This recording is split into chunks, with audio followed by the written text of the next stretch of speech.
Il y a des choses que Dieu fait dans ma vie. Si j'ai vu Jésus, ce n'est pas quelque chose. Jésus lui-même, là, il est tout.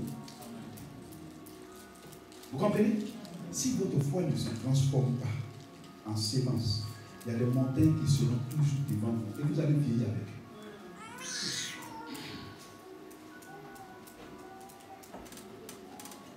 Aujourd'hui, pas de stress.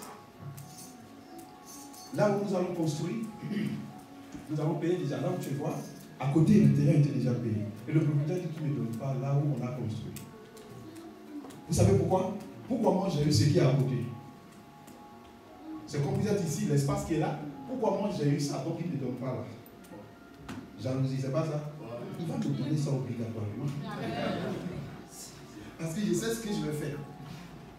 Je sais ce que je vais faire. Vous savez, l'offrande produit des choses extraordinaires. Vous vous rappelez quand le peuple d'Israël a dit à Samuel de prier? Vous vous rappelez? On va lire ça pour ma fille. On va lire ça. Ça va vous aider. Comment votre foi agit au travers de votre argent? Si vous regardez l'argent, vous perdez votre miracle.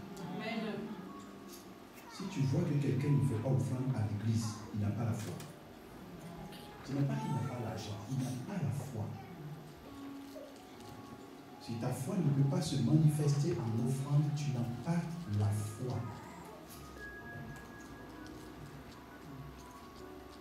Vous pouvez expérimenter quelque chose, votre argent, votre salaire, que vous allez prendre pour payer vos factures, vous prenez cela pour venir déposer à l'église. Tu deviens quoi? Folle ou fou. N'est-ce pas vrai? Je suis sûr qu'ils vont mettre l'apôtre Caleb dans tous les journaux de la France. Et même en Afrique aussi. Moi déjà, ils m'ont mis dans les journaux là. Je devais envoyer ça. Mais quand il finit de mettre, il se répand. Parce que tu dois te repentir. Tu vas mourir sur ton lit cadeau. Celui qui s'est révélé à moi va se révéler à toi là-bas. Si tu as eu la grâce et que tu as te convertir, là c'est pour mourir. Amen. Qui comprend ça?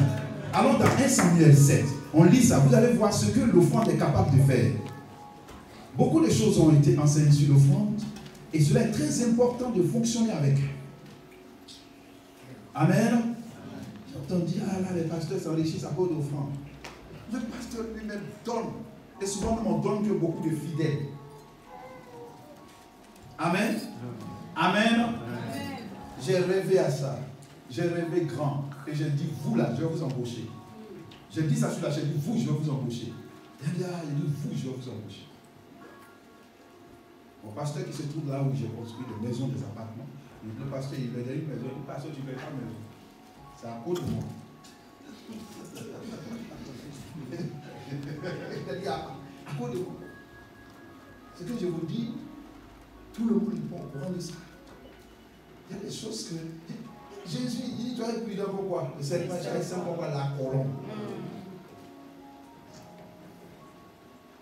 J'ai un ami, quand il a vu ça, il dit, hé, ça va nier. Tu ne m'as pas dit, il dit, non, tu pouvais me tuer avant que je ne meure.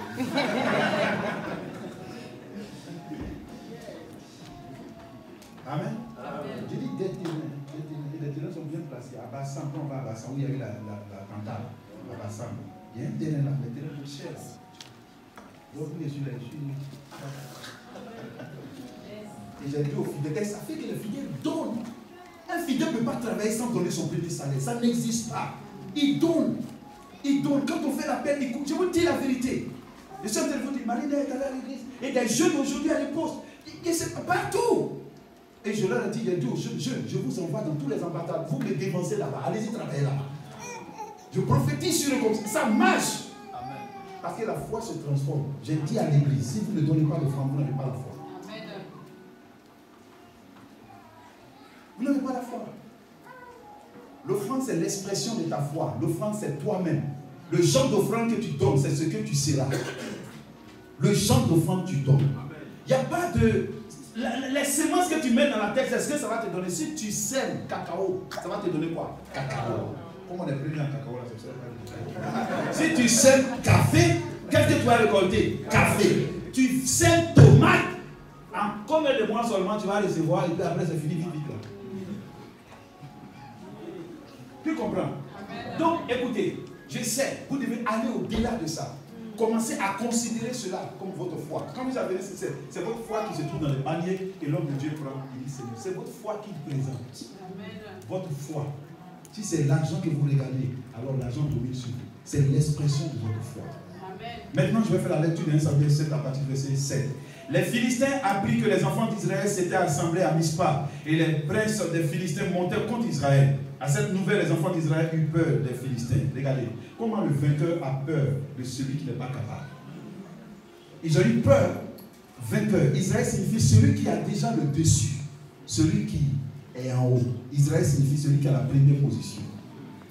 Vous comprenez? Regardez, il a peur. Israël, le vainqueur a peur des Philistins. Le chrétien tremble toujours devant les défis, devant les situations. Vous comprenez? Le verset 8, il dit à Samuel, ne cesse point de crier pour nous à l'Éternel, notre Dieu, afin qu'il nous sauve de la main des Philistins. C'est ce qu'il dit, ne disent pas prière, ils disent crier. Que Samuel tremble comme eux. Vous comprenez? Ne cesse point de crier. Il y a des gens qui disent au pasteur comment il doit prier. Toi, tu es qui? Tu as dit au pasteur comment il doit prier. Pasteur, viens te dire comment tu dois prier, parce que le démon là, je sais où il est assis. Donc prie alors. Pourquoi tu viens déranger à votre cœur? Quand tu viens le voir, ferme la bouche, il te dira ce qu'il faut faire. Amen. Dis Amen. Amen. Vous voyez, ils ont dit crie, crie, crie, crie. Ça dit inquiète-toi. Suivez le verset 9. Samuel prit un agneau de lait. Est-ce qu'ils ont demandé à Samuel de faire un agneau de lait? Non. Ils ont dit à Samuel de crier. En d'autres mots, de faire des prières d'inquiétude. Mais Samuel n'a pas écouté. Il est allé faire la bonne prière. Il a pris un agneau au lait. Écoutez très bien.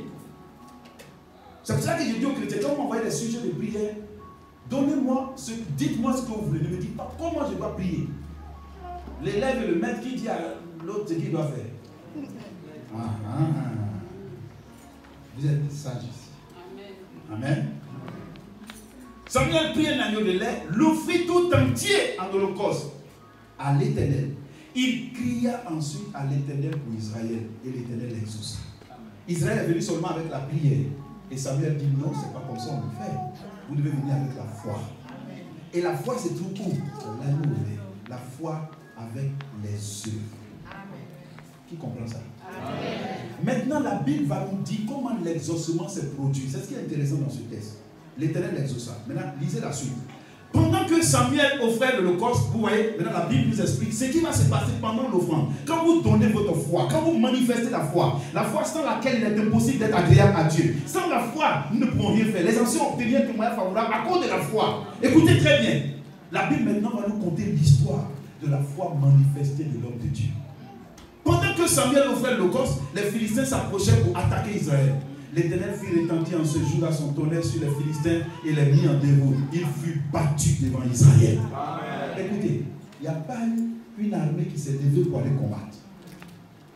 Mais l'offrande simplement a créé ça. Amen. On nous explique comment. Ça signifie que votre agent ne peut pas agir spirituellement. Mais c'est la foi manifestée en offrande qui agit dans le règne spirituel. Seule la foi agit. Mais votre offrande, sans les œuvres, elle est morte. Je veux dire la foi. Vous comprenez? Elle est morte. Qui a compris ça? Amen. La Pâque même est l'offrande parfaite. Pâque a aussi l'explication de Pâque aussi signifie l'offrande parfaite. Amen. Vous le savez? Jésus-Christ est l'offrande parfaite de Dieu. Mais Dieu voulait quoi? Dieu voulait nous avoir. Toi, tu veux quoi? Tu veux un sujet, tu veux un exaucement, tu veux un miracle dans ta vie, n'est-ce pas vrai? Dieu aussi voulait avoir un peu. Dieu voulait nous avoir. Mais pour nous avoir, il a fallu qu'il produise des œuvres. Et la Pâque est l'œuvre de Dieu. Je ne sais pas si vous comprenez ça. Pour me gagner moi de l'islam, il a fallu que Dieu donne Jésus. Tant que Jésus ne venait pas à moi, ça ne pouvait pas m'avoir. Non, il n'allait jamais m'avoir. Dieu lui-même le sait. Demandez à Dieu. Il allait dire non, ça ne pouvait pas s'approcher de moi, je suis saint. 3 fois saint. Mais Dieu a fait son offrande pour que moi je sois gagné. Lève-toi et commence à balancer.